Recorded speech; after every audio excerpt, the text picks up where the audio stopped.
झारखंड में चौथे चरण में चुनाव होना है। फर्स्ट फेज में 4 जिला खूंटी, लोहरदगा, पलामू समेत अन्य जिलों में चुनाव होना है। ऐसे में कह सकते हैं कि बीजेपी पूरी तरह से चुनावी मोड में आ गई है। कल की बात करें तो कल खूंटी में एक चुनावी सभा होगा जिसमें केंद्रीय रक्षा मंत्री राजनाथ सिंह आने वाले हैं। हमारे साथ कह सकते हैं कि बीजेपी के प्रदेश नेता प्रदीप सिन्हा जी मौजूद है। इन्हीं से जानते हैं कि बीजेपी किस मोड में चुनाव लड़ रही है और कल के राजनाथ सिंह का जो कार्यक्रम है क्या कुछ होने जा रहा है। सर, कल राजनाथ सिंह खूंटी आ रहे हैं, चुनावी सभा को संबोधित करेंगे और झारखंड में फर्स्ट फेज में चौथे चरण में चुनाव होना है, 4 जिले में चुनाव होना है। ऐसे में जिस तरह से महागठबंधन कह रही है कि बीजेपी के जो 14 लोकसभा सीट है उसे रोकने का काम करेंगे, तो बीजेपी से कैसे देखती है? क्योंकि 4 सीटों पर नामांकन होना है, जो चौथे चरण का चुनाव है। आज चाईबासा में नामांकन हो रहा है, वहाँ भी हमारे वरिष्ठ नेता गए हैं। कल अर्जुन मुंडा जी जो केंद्रीय मंत्री हैं उनके नामांकन में राजनाथ सिंह जी आएंगे। उसके अलावा पूर्व राज्य मंत्री थे वीके सिंह, वो पलामू में बीडी राम जी के नामांकन में उपस्थित होंगे। समीर उरांव जो राष्ट्रीय अध्यक्ष हुआ करते थे अनुसूचित जनजाति मोर्चा के, उनके नामांकन में जो लोहरदगा से प्रत्याशी हैं गुजरात के मुख्यमंत्री शामिल होंगे। तो एक तरह से आप कह सकते हैं कि कार्यकर्ताओं में उत्साह का संचार करने के लिए, जोश भरने के लिए, और खासकर जनता के बीच जब संवाद होता है ऐसा नेताओं का, तो जनता में भी उत्सुकता होती है कि कौन से हमारे नेता आ रहे हैं, क्या बोल रहे हैं, आगे का क्या रोड मैप है पार्टी का। तो सारी चीज़ें बेहतर ढंग से हम करवाएं।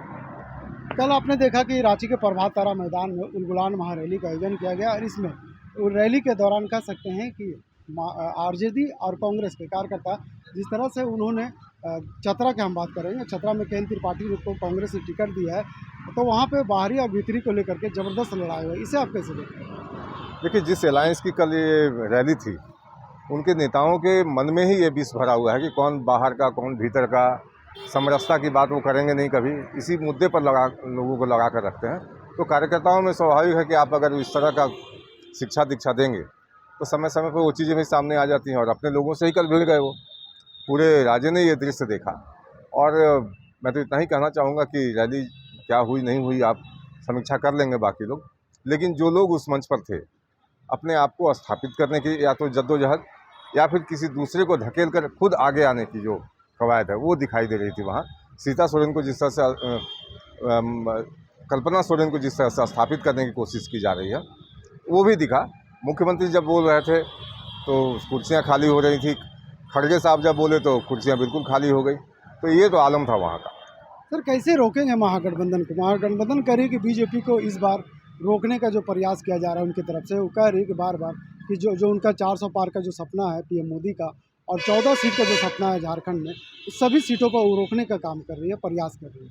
देखिए, ये हास्यास्पद इसलिए लगता है कि जिसकी एक सीट है झारखंड मुक्ति मोर्चा की और कांग्रेस की, कल एक रहेगी कि नहीं रहेगी, कल शून्य हो जाए, इसकी भी गारंटी वो नहीं दे सकते। लेकिन भारतीय जनता पार्टी 14 की 14 सीटें हार जाएगी, इसकी भविष्यवाणी वो कर सकते हैं। 400 पार का नारा हमारे नेता ने दिया है, तो हम उसके लिए मेहनत कर रहे हैं, उसके लिए हमारे कार्यकर्ता जूझ रहे हैं, क्षेत्र में नेता संघर्ष कर रहे हैं। लेकिन कांग्रेस पार्टी और जो इंडिया अलायंस के लोग हैं ये बताने की स्थिति में नहीं है कि उनके अलायंस को कितनी सीटें आएंगी। कभी आपने किसी मुँह से सुना कि हमारा नंबर्स क्या है? अगर अपना नंबर बताएं तो अच्छा है। भारतीय जनता पार्टी ने एक टारगेट तय किया है, हम कोशिश कर रहे हैं, उसके पार भी जाएंगे, उसके पीछे रहेंगे, देखेंगे 4 तारीख को क्या होता है। खूंटी की अगर बात करें तो वहाँ पर अर्जुन मुंडा के सामने कालीचरण मुंडा होंगे, इसे आप कैसे देखते हैं? देखिए, कालीचरण मुंडा तो पिछली बार भी थे और कोई पहली दफ़ा वो चुनाव नहीं लड़ रहे हैं। कड़िया मुंडा के भी खिलाफ वो लड़े, बहुत आजमाइश कर ली उन्होंने, लेकिन कांग्रेस पार्टी की स्वीकार्यता नहीं है उस क्षेत्र में। कांग्रेस पार्टी को ऐसा लगता है कि क्रिश्चियन बहुल क्षेत्र होने के नाते स्वाभाविक रूप से हमारी दावेदारी बनती है। लेकिन क्रिश्चियन समाज भी अब बेवकूफ़ नहीं रहा, उनको भी लगता है कि 50 वर्ष तक ये सिर्फ हमारा वोट लेते रहे लेकिन डेवलपमेंट नहीं हुआ, तो अपने बच्चों का भविष्य वो भी देखते हैं। तो निश्चित रूप से जो व्यक्ति काम कर रहा है, जो व्यक्ति एक रोड मैप दे रहा है देश के निर्माण के लिए कि 2047 में हम किस जगह पर होंगे, तो आम जनता भी प्रभावित होती है उन बातों से। इसलिए अर्जुन मुंडा की जीत में कोई संदेह नहीं है।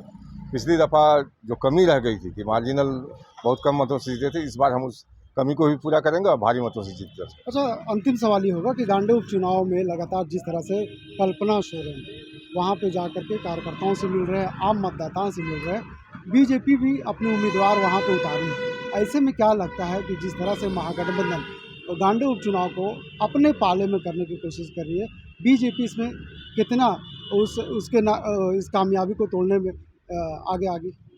देखिए, उपचुनाव हो या चुनाव हो, या फिर नगर निगम का चुनाव हो या फिर पंचायत के चुनाव हो, आपने देखा होगा कि हमारे नेता पूरी शक्ति के साथ चुनाव प्रचार करते हैं, तो वहाँ भी हम कोई कमी नहीं छोड़ेंगे।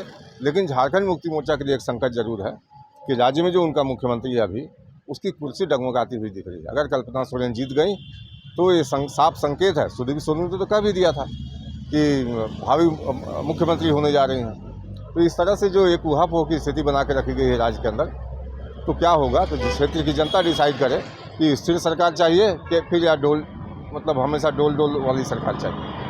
कह सकते हैं कि झारखंड में पहले चरण में 4 लोकसभा क्षेत्रों में चुनाव होना, ऐसे में कह सकते हैं कि बीजेपी पूरी तरह से तैयार है। और कल जिस तरह से राज्य केंद्र के रक्षा मंत्री राजनाथ सिंह झारखंड आने वाले, ऐसे में कह सकते हैं कि खूंटी और चारों लोकसभा सीटों में जिस तरह से बीजेपी अपनी तैयारी कर चुकी है, आने वाले समय में इसका क्या फ़ायदा मिलेगा ये तो वक्त ही बताएगा। अपने सहयोगी रिजवान के साथ मैं नौशाद, कोलांचल संवाद, रांची।